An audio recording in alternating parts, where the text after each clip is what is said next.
नमस्कार। सिंधु सागर Bharat channel में अवां सभिनीनि जी दिली आजियां। असांजो जेको यूपीएससी जो सब्जेक्ट आहे सिंधी लिटरेचर, उन में हली रहियो आहे सिंधी ॿोली, लिपि ऐं साहित्य जो इतिहास। असां सिंधी ॿोलीअ जो इतिहास जेको आहे उहो ॾिसूं पिया त सिंधी ॿोली ऐं स्क्रिप्ट माना उनजी जेका लिखणी आहे, जेका लिपि आहे, उन जो छा इतिहास आहे, उन ते अॼु असां वधीक डिटेल में वेंदासीं।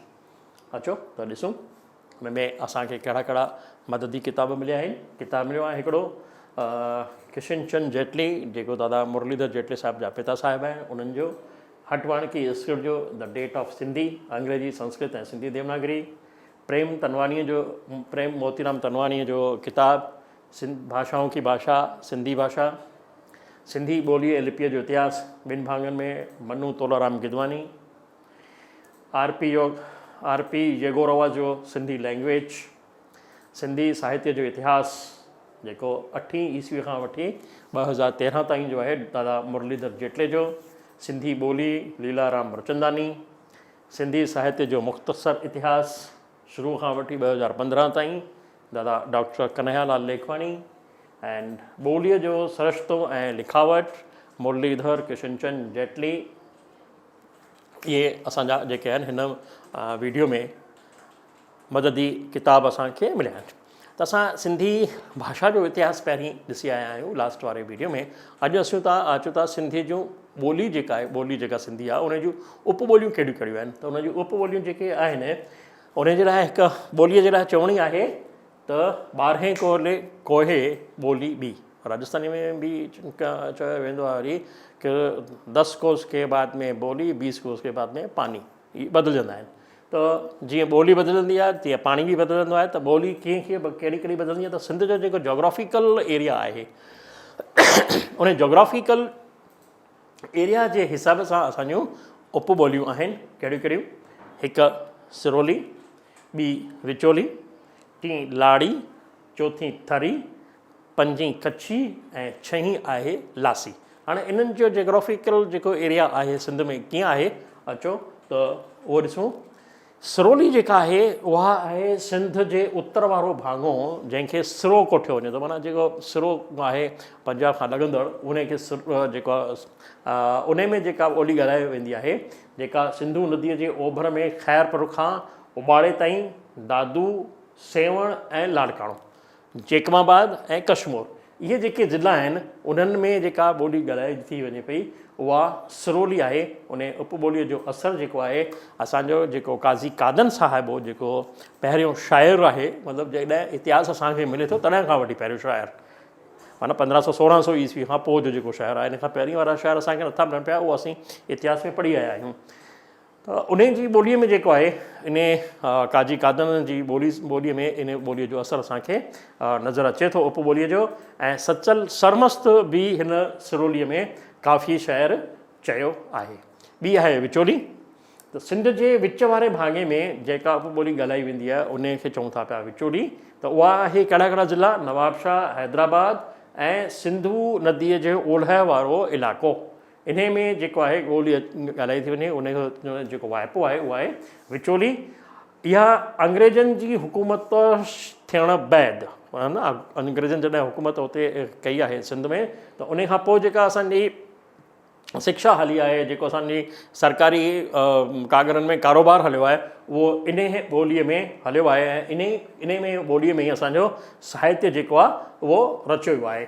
इन तरह सां असीं चई सघूं था हिन ॿोलीअ खे मयारी दर्जो जेको आहे उहो मिलियलु आहे। हिन उपॿोलीअ खे असांजो मयारी दर्जो मिलियो आहे। इन ॿोलीअ में असीं साहित्य लिखूं था पिया। ॿियो आहे लाड़ी, सिंध जो ॾखण वारो हिसो, जंहिंमें हैदराबाद अची थो वञे हली, बदीन तहसील अची थी वञे हली, ऐं सॼो कराची ज़िलो इन खे लाड़ था चऊं। जेको लाड़ वारो इलाइक़ो आहे, सिंध जो हैदराबाद कराचीअ वारो हिसो, उन में जेका उपॿोली ॻाल्हाई थी वञे उन खे असीं लाड़ी था चऊं। इन में शाह करीम ऐं शाह लतीफ़ जो कलाम जेको आहे उहो घणो करे लाड़ीअ में चयल आहे। उहो उन में लाड़ीअ जी नज़र असरु जेको आहे उहो नज़र अचे थो पियो। चौथी आहे थरी। थरी जेका आहे उहा आहे सिंध जे ओभर में खैरपुर, छाछड़ो, डेपलो, अमरकोट ऐं मिठी। मिठी हिकु शहर जो नालो आहे, एरिया जो नालो आहे। उन में जेको हिंदुस्तान सां ॾगियल इलाइक़ो आहे, जेको सरहदी इलाइक़ो आहे हिंदुस्तान सां, हींअर अॼोको जेको हिंदुस्तान आहे उन में, त उन इलाइक़े में इहा थरी उपॿोली ॻाल्हाई वेंदी आहे। शाह लतीफ़ जो सुर मारवी जेका आहे उहो घणो करे थरीअ में ॻाल्हायल आहे, उहो थरीअ में लिखियलु आहे। यानी इन ई ॿोलीअ में घणो लोक साहित्य आहे। माना ही थर वारो इलाइक़ो जेको असांजो जैसलमेर ऐं जोधपुर बाड़मेर वारो लॻे थो पियो, उनजो जेको उमर मारवी आहे उन में लोक साहित्य जेको आहे उहो असांजो इन में अचे थो पियो। पंजो आहे कच्छी। सिंध जो थरपारकर ज़िलो, असांजो सिंध जो जेको थरपारकर ज़िलो आहे उहो गुजरात जे कच्छ ज़िले सां मिले थो पियो। त उते जेको ॿोली ॻाल्हाए थी वञे पई उहा चइजे थी कच्छी। इन ते वरी गुजरातीअ जो वॾो असरु आहे ऐं इन में घणेई किताब हाणे छपिजी चुका आहिनि। माना हिते कच्छ जी ॿोलीअ में, हिते हिंदुस्तान में बि किताब छपिजी चुका आहिनि, त सिंध में बि छपिजी चुका आहिनि। इन्हनि में बि घणो लोक साहित्य असांखे मिले थो पियो। लासी, सिंध जे लसबेलो, कलात, झालबाग ऐं थर वारो हिसे ऐं थोरे हिसे में, झालबाग जे थोरे हिसे में ऐं मकरान वारे हिसे में जेका ॿोली ॻाल्हाई थी वञे पई उहा आहे लासी। हाणे जॾहिं भारत में असीं लॾे आया आहियूं सिंधी, त इन्हनि जी जेका जोग्राफिकल उपॿोलियुनि जो तफ़ावत आहे, जेको डिफरेंसिस आहे, उहो घणो करे ख़तमु थी वियो आहे हली। ऐं हाणे असां जेका ॻाल्हायूं था पिया उहा घणो करे मयारी सिंधी ॻाल्हायूं था पिया, जेका साहित्यक सिंधी आहे उहा असीं हिते ॻाल्हायूं था पिया। ऐं हिते जेका ॿोलीअ में अरबी फ़ारसी लफ़्ज़नि जी जेका आहे उपयोग या प्रयोग या जेके असीं जेको इस्तेमालु था कयूं पिया, उन जे बदिरां असीं हाणे हिंदी ऐं अंग्रेज़ीअ जा अखर वधीक यूज़ करणु लॻा आहियूं। ऐं इहो जाइज़ बि आहे, छो जो असां हींअर सिंध खे छॾे आयासीं, त सिंध में असां सां गॾु जेके असांजा भाउर रहंदा हुआ त उन्हनि जो असरु असांजे मथां हो। हींअर जेके भाउर असांजा थिया आहिनि हिते हिंदी ऐं संस्कृत वारा, या जेके इलाक़ाई जंहिं बि इलाइक़े में रहूं था, जंहिं बि एरिया में रहूं था, गुजरात में रहूं था त गुजराती, राजस्थान में रहूं था राजस्थानी, महाराष्ट्र में रहूं था मराठी, उन्हनि जो असरु जेको आहे उहो बि असांजी ॿोलीअ ते अचे थो पियो। त बिल्कुलु स्वाभाविक आहे, इहो नेचुरल आहे त उन्हनि जी ॿोलीअ जो असांजे मथां असरु आयो आहे। जीअं सिंध में हुआसीं त उर्दू ऐं अरबी फ़ारसीअ जो असांजी ॿोलीअ जे मथां असरु हो, उहो हाणे घटि थींदो वियो हली।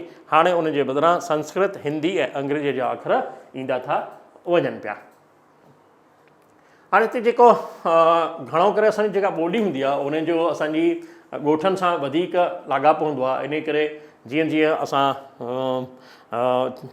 जेके डेवलप थींदा वेंदा आहियूं, शहर में ईंदा आहियूं, त असांजे मथां शहरी अची वेंदी आहे हली।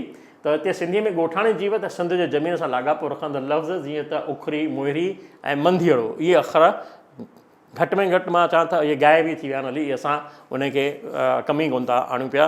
हाणे हिकिड़ो इस्तिलाह जेको आहे उहो यूज़ कयो आहे हली, हाई घोड़ा मचाइणु, बगदाद थियणु ऐं जावा करणु, इहे जेके आहिनि न इहे असां वटां हाणे धीरे धीरे ख़तमु था थींदा वञनि। इन जे मथां हिंदीअ जा मुहावरा ऐं कहावतूं अचनि थियूं चले। हिन जो पहाको जेको आहे, धण त धणी न त विकिणो खणी, खेती सिर सेती ऐं हुजे ई नाणो त घुम लाड़काणो, इहे जेके इस्तेमालु अचण वारा पहाका आहिनि उहे हाणे जेके हाणे जी जनरेशन आहे, असां खां हिन मूंखां वॾी जेका जनरेशन आहे, जिन जी उमिरि हींअर 70-75 सालनि जी आहे, 80 सालनि जी आहे, उहो त ही उपयोग कनि था पिया।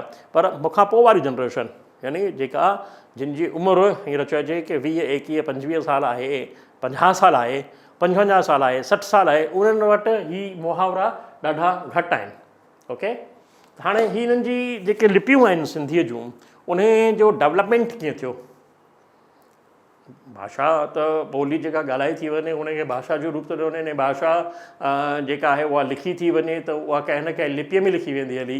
उहो त संकेत आहे त मां ही चवणु थो चाहियां पियो, जेका लिपि आहे उहा संकेत आहे न, त ही माण्हू ही चवणु थो चाहे या इन करे हिन लिखियो आहे। त उहो लिखावट जो जेको सिलसिलो ठहियो आहे उहो चित्रण लिपीअ मां ई ठहियो आहे। वधीक मां उनजी गहराईअ में नथो वञा, पर हिते रुगो सिंधी जी जेके लिपियूं आहिनि उन्हनि जो विकास जेको थियो आहे, डेवलपमेंट जेको थियो आहे, उन्हनि जी ओसर थी आहे, उन जो असां ॾिसूं था पिया त इंसानु पंहिंजी भावनाउनि खे ज़ाहिर करण लाइ ॿोलीअ जो इस्तेमालु करे थो ऐं उन खे लिखण लाइ हिकु लिपीअ जो।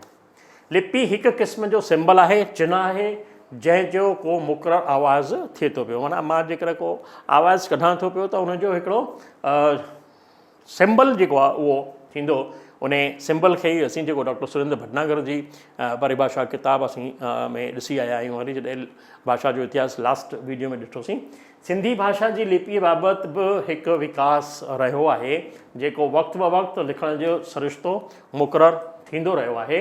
उहो कीअं आहे ॾिसो त कुझु हक़ीक़तूं मां तव्हांजे साम्हूं पेश थो कयां पियो। कहिड़ियूं? हिकु त अरबन ऐं मुग़लनि खां पहिरीं, छो जो 712-13 में असां वटि सिंध ते हमिलो थो थी वञे हली त असां वटि जेको हिंदू राज आहे उहो ख़तमु थियो थिए ऐं अरबी राज शुरू थो थी वञे हली। त उहो अंग्रेज़नि खां अॻु यानी मुग़ल ऐं अंग्रेज़नि जे विच में जेको पीरियड आहे, माना 712 खां वठी 1843 ताईं जो पीरियड। पोइ वरी अंग्रेज़नि खां पोइ वारो पीरियड, यानी जॾहिं अंग्रेज़ अचनि था पिया ऐं असांखे ॿी का लिपि ॾियनि था पिया, उन्हनि जो पीरियड जेको आहे उन्हनि जी ऑफिशियल लैंग्वेज कहिड़ी थी थिए पई उहो, ऐं तंहिंखां पोइ विरहाङे जो पीरियड। त सिंध में सिंधीअ लाइ जेके आहिनि पहिरीं 4 मुख्य लिपियूं हूंदियूं हुयूं। कहिड़ियूं? हिकु देवनागरी जेका आदि अनादि काल खां वठी असां वटि हलंदी थी अचे पई, जंहिंमें असांजो ऋग्वेद बि लिखियलु आहे, असांजा शास्त्र बि लिखियलु आहिनि। उहा लिपि कहिड़ी आहे? देवनागरी आहे। जेका पहिरीं असां वटि लिपि लिखी वई हुई उहा देवनागरी लिपि ई लिखी वई आहे हली। उन में वेद शास्त्र पुराण सभु हलनि था पिया। पोइ आहे लुंडा। लुंडा जेका आहे उहा कंहिंमां थी आहे? प्राकृत ऐं पालीअ जे असर मां थी आहे। लुंडा लिपि जेका आहे उन मां जेका डेवलप थी आहे। पोइ आई आहे गुरमुखी। गुरमुखी कॾहिं आई आहे? जॾहिं गुरु ग्रंथ साहिब जी रचना थी आहे ऐं उहो पीरियड जेको आहे लॻभॻि 1538 ईस्वीअ जो आहे। यानी 1538 ईस्वीअ खां पहिरीं असां वटि प्राकृत जी लुंडा लिपि हुई ऐं लुंडा लिपीअ खां पहिरीं असां वटि देवनागरी लिपि हुई।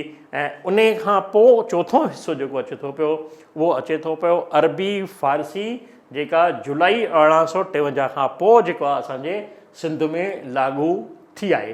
हाणे इन ते अचो त जेका लुंडा लिपि आहे उहा घणो करे ब्राह्मी लिपीअ जे असर मां निकिती आहे। जेके भारत जूं घणे भाङे जेके लिपियूं आहिनि उहो ब्राह्मीअ मां ई उसरियल आहिनि, माने प्राकृत ऐं ब्राह्मीअ मां लिखियल आहिनि। कलोड़नि जे वक़्तु इन लिपीअ जो काफ़ी बोलबालो हो। इन्हनि जी गादीअ जो स्थान ख़ुदाबाद हो, इन करे इन लिपीअ खे ख़ुदाबादी बि कोठियो वञे थो पियो। सिंधी कारोबारी लिख पढ़ इन लिपीअ में कंदा हुआ, इन करे हिनखे हटवाणकी या हटाई कोठियो वियो। ख़ुदाबादी, हटवाणकी, हटाई इहे अखर जेके आहिनि असां वटि लिपीअ में अची था वञनि पिया हली।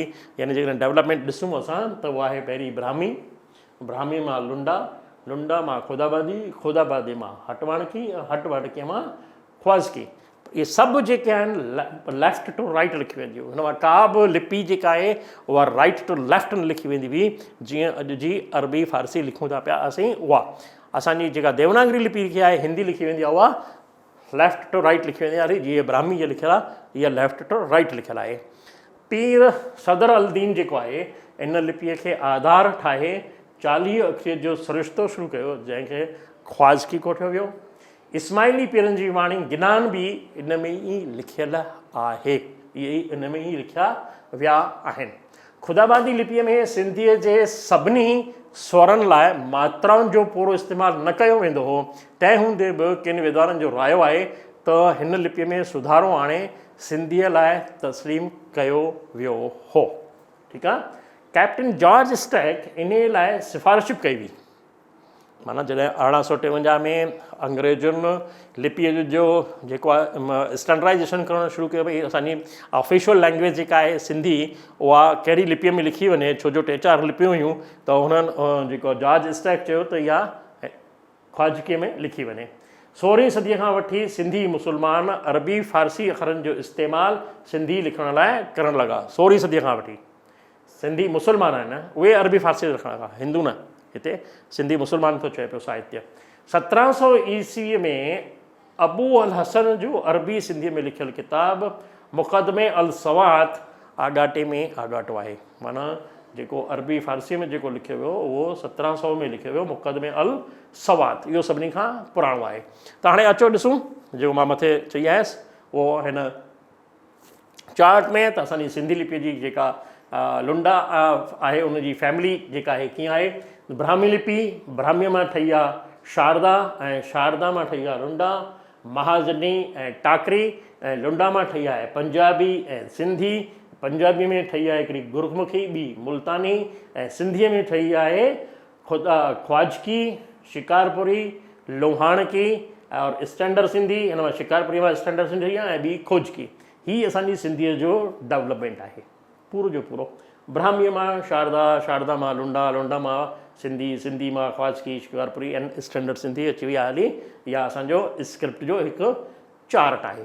हाणे कुझु मिसाल हिन में किताब मिलनि था जेके आहिनि हटवाणकीअ लाइ किशनचंद जेटलीअ पारां छपिरायल किताब जा उदाहरण ऐं प्रेम तलवारे पारां ॾिनल ब्राह्मण ग्रंथ ऐं सैंधव शब्दकोश जे आधार ते मां चई सघां थो पियो त डिटेल्स जेके आहिनि उहे ही आहिनि। In the first 2 pages of the characters and the differences of Sindhi script are shown the comparison of the letters of Sindhi script with the symbols of old script। ही जेके मां अॻियां तव्हांखे ॾेखारियां थो पियो हिन किताब जा पना जेके दादा किशनचंद जेटलीअ जो हटवाणकी वारो किताबु हो, उन में हटवाणकी सिंधी एंड जेके सिम्बल्स मिलिया आहिनि असांखे मुहनि जे दड़े मां, उन्हनि जे आधार ते स्क्रिप्ट जेको आहे असांखे ॿुधाई वई आहे। अचो त उनखे ॾिसूं। सिंधु देशीय हटवाणकी लिपि वेद प्राचीन लिपि तुलना। ही खुदाबादी, शिकारपुरी, साखरू, लोहाणा, भाटिया, लाड़ाई, वाणगाई, राजाई, ख्वाजकी, थेता, दनाबादी, सिंघली, कच्छी ऐं गोपालदास वारो ई लिखियो आहे सॼो। हाणे कीअं लिखी वेंदी हुई हेॾी, ही ही आ कीअं लिखी वेंदी हुई उहा बि सेम। हीअ ए कीअं लिखी वेंदी आहे उनखे ए, ई, ऊ, ऊ, ए, ऐ, ओ, औ, क, ख, ग, घ, ग, घ, ङ, च, छ, झ, ॼ, ञ, झ, ञ।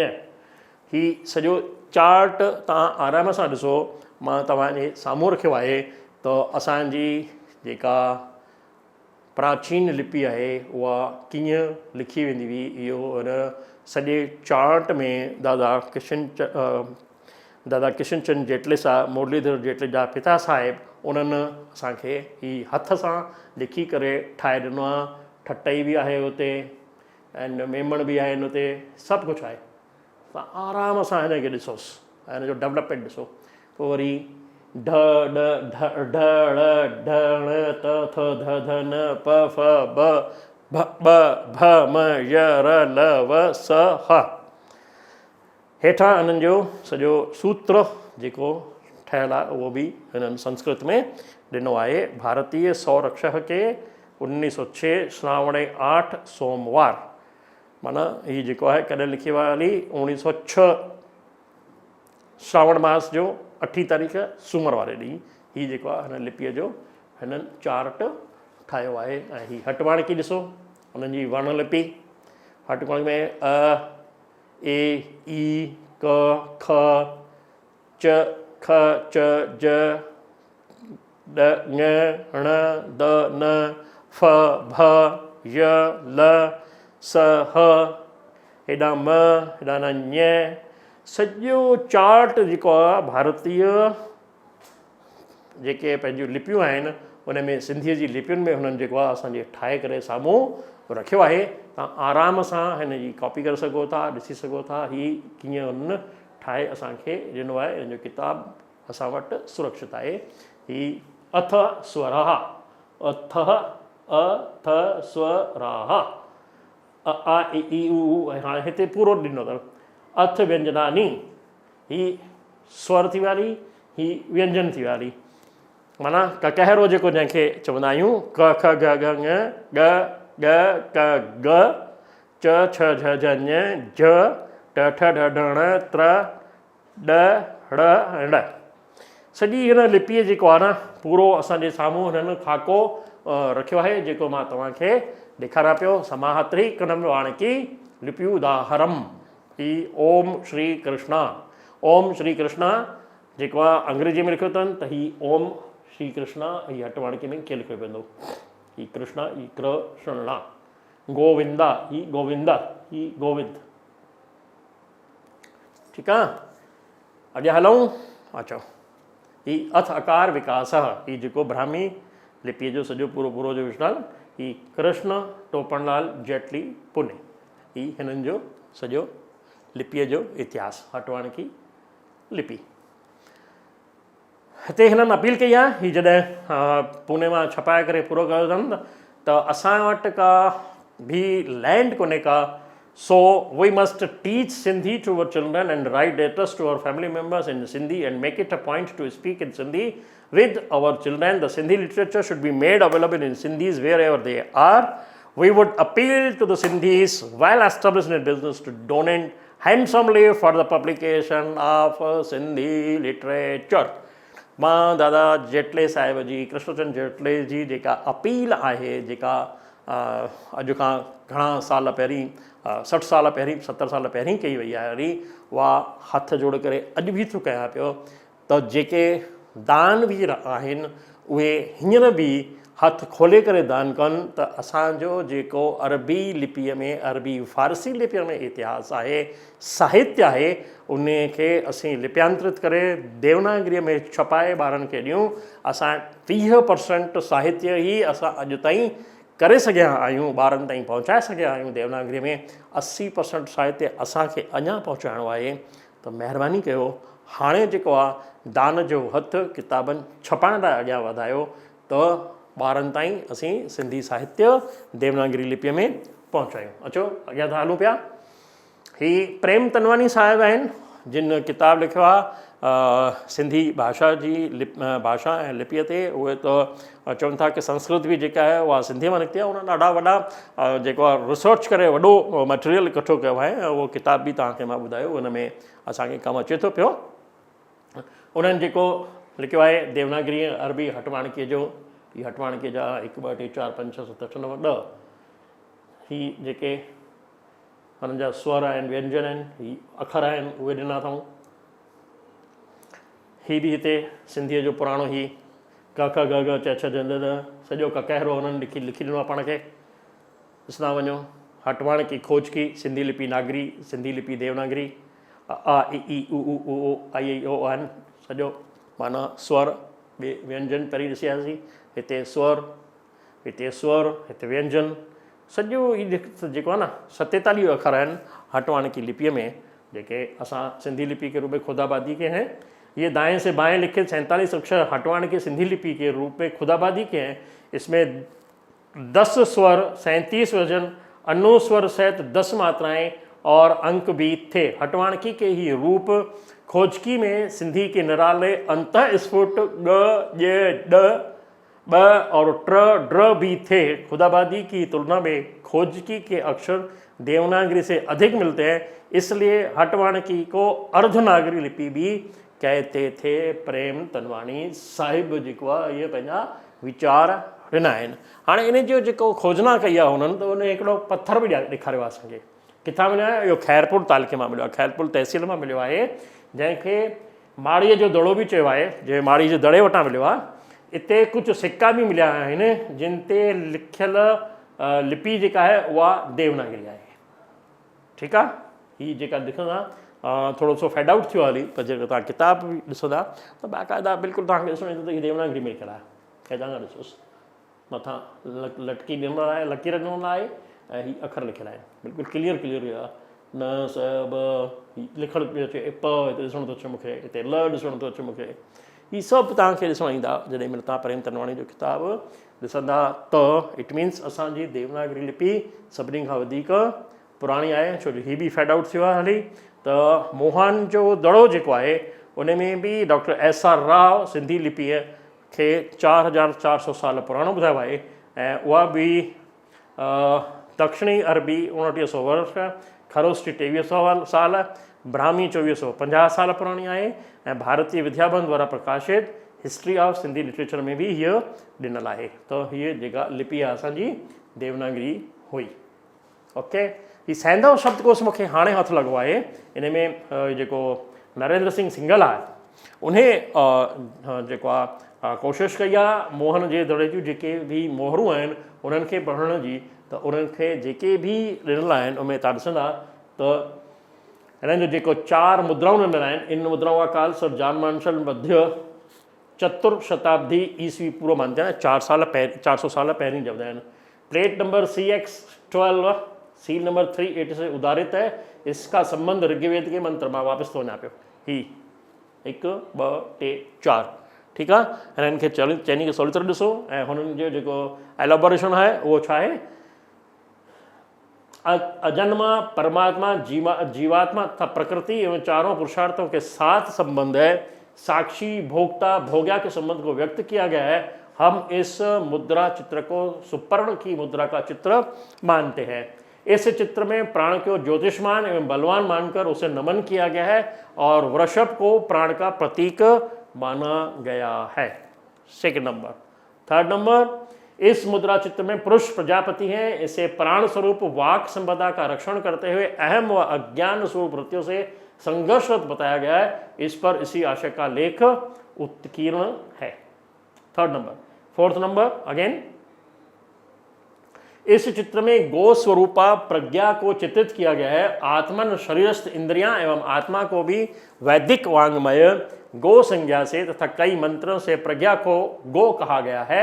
या आत्मा से शरीरस्थ इंद्रियों को प्रज्ञा की रक्षा के लिए कहा गया है। इस पर इसी आशय का लेख उत्कीर्ण है। सभी मुद्राएं मोहनजोदड़ो से प्राप्त हैं और सर जॉन मार्शल ने इसे प्रकाशित किया था। यह मुद्राएं वैदिक धर्म व दर्शन को अभिव्यक्त करती है, न कि इराकी व सुमेरियन सभ्यता की मुद्राओं को। मां एक किताब जो रेफरेंस तव्हांखे ॾेई आयो हुउसि मथे, त उन में भी मां ॿुधायो हो कि डॉक्टर फतेह सिंह जेका खोजना कई आहे उन में इहा ई खोजना कई आहे त ब्राह्मण ग्रंथ जेके आहिनि उन में जेके चित्र आहिनि उन जे आधार ते ही मोहनजोदड़ो जूं जेको चइजे मुद्राऊं आहिनि उहे उन मां ई ठहियल आहिनि। हाणे हिते जेको आहे हुननि क्लियर कयो आहे हली के त इसमें संदेह नहीं कि सिंधु घाटी सभ्यता का रहस्य है उसके मुद्रा चित्रों पर अंकित लिपि में छुपा हुआ है। इस लिपि को फादर हैरास, डॉक्टर प्राणनाथ, स्वामी शंकरानंद, राजमोहन नाथ तथा सबसे अधिक श्री सुधांशु कुमार रे ने पढ़ने का दावा किया है, परंतु अभी तक इनके प्रयत्नों का कोई संतोषजनक परिणाम नहीं निकल सका है। उदाहरण के लिए एक विद्वान के अनुसार मोहनजोदड़ो के एक चित्र पर पशु की आकृति के ऊपर खांसने वाला एक सिंगा लिखा है, जबकि मेरी सम्मति में यह अत्रि अग्निमान अनह शब्द है, जिनमें से प्रत्येक को वैदिक दर्शन का पारिभाषिक शब्द माना जा सकता है। प्राय विद्वान लोग ये मानकर चलते हैं कि सिंधु घाटी के मुद्रा चित्रों पर एक ही लिपि प्रयुक्त हुई है, परंतु मुझे अभी तक 4 लिपियों का पता चल चुका है, जिनमें से 3 निसंदेह बाईं से दाहिनी ओर लिखी जाती थी। ये ब्राह्मणों और उपनिषदों के प्रतीक डॉक्टर फतेह सिंह वारो जेको आहे मां उहो सॼो हिते तव्हांखे खणी आयो आहियां। हिन में निष्कर्ष छा आहे, अग्नि इंद्र इदु वृत्र वरुण अज अजा शेन उमा उषा उखा क अन अप आदि शब्दों का उन्हीं अर्थों में प्रयोग होता है जिनमें ब्राह्मणों एवं उपनिषदों में होते हैं। सिंधु घाटी की सभ्यता को उत्तर वैदिक काल का सिद्ध करता है। यानी वैदिक जमाने खां पोइ जेका सभ्यता हुई उहा मोहनजोदड़ो जी सभ्यता हुई, उहा केतिरी आलीशान हुई उहो असीं सिंधु घाटी जी सभ्यता में पढ़ी आया आहियूं। त हिते चवण जो मतिलबु कि असांजी जेका पुराणी में पुराणी लिपि आहे उहा देवनागरी आहे, उहा मोहनजोदड़ो जी मोहरनि ते बि आहे ऐं अॼु बि आहे ऐं पहिरीं बि हुई।